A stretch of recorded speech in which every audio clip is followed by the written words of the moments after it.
kasih administrasi kembali untuk mengikuti tahapan pemilu 2024. Ini yang kami lihat sebagai putusan yang sejalan sebenarnya dengan putusan Pengadilan Negeri Jakarta Pusat. Dan untuk penjelasan lebih lanjut mungkin sebelumnya saya perkenalkan. Dewan Pimpinan Pusat atau DPP Partai Rakyat Makmur Adil Sejahtera atau PRIMA telah menerima salinan putusan Bawaslu RI.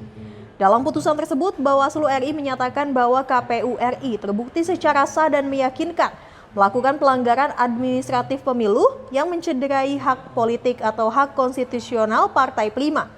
Atas putusan itu, DPP PRIMA menghormati keputusan yang sudah dikeluarkan Bawaslu RI. PRIMA akan mengikuti tahapan verifikasi administrasi perbaikan yang akan dilaksanakan oleh KPU RI sebagaimana perintah putusan tersebut.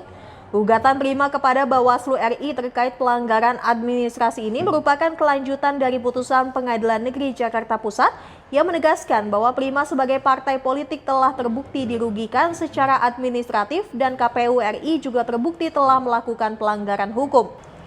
Sekjen DPP Partai PRIMA Domingus Octavianus menyatakan partainya siap mengikuti verifikasi ulang peserta pemilu oleh KPU. Ia menjelaskan sejak awal gugatan yang dilayangkan oleh PRIMA ke Pengadilan Negeri Jakarta Pusat adalah berkaitan dengan perbuatan melanggar hukum yang dilakukan oleh KPU RI terhadap PRIMA, bukan sengketa proses pemilu. Putusan tersebut dikatakannya sebagai upaya mencari keadilan semata demi menjadi peserta pemilu. Dalam putusan Bawaslu, KPU harus memberikan waktu 10 hari sejak akses sistem informasi partai politik atau SIPOL dibuka untuk PRIMA melengkapi dokumen verifikasi ulang. Domingus pun menyatakan pihaknya siap memenuhi segala permintaan KPU terkait urusan administrasi tersebut. Langsung diikutsertakan sebagai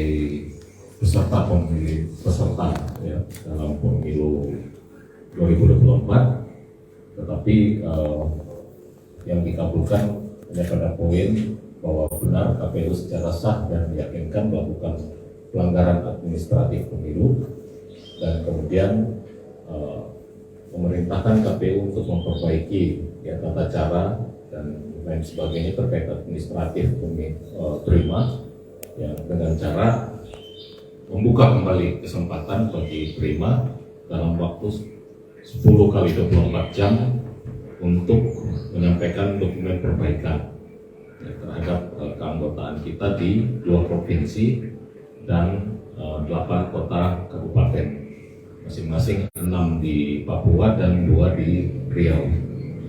Yang kalau kami hitung sebenarnya kami hanya membutuhkan 5 lagi ya, kabupaten di Papua dan 1 di Riau untuk memenuhi syarat 75% sesuai dengan Undang-Undang Pemilu.